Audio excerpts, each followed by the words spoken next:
in Africa we do have agriculture. If we can transform it, link into processing industries and stuff, it give us a start, and we have the natural advantages.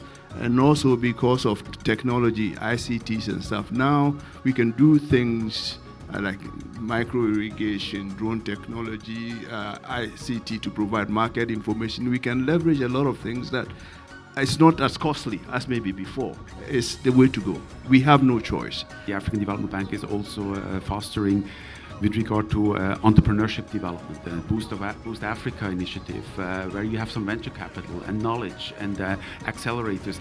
This is very important that we said that we have an offer that the private sector can tap into in order to take the risks, to make investments, to make progress in respective sector. Joining global value chains doesn't necessarily mean joining the vertical established model. As a matter of fact, there are opportunities also, for example, in emerging countries, etc.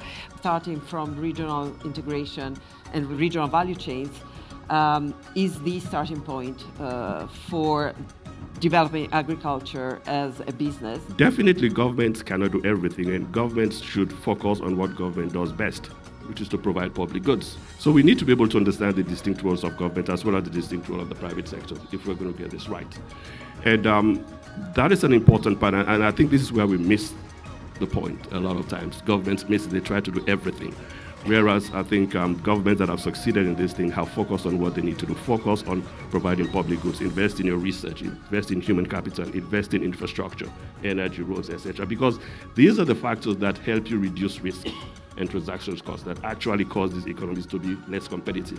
Clearly, both investment and regional integration are going to be very critical for Africa in our Feed Africa dream, which is, feeding Africa, but also Africa helping to feed the world.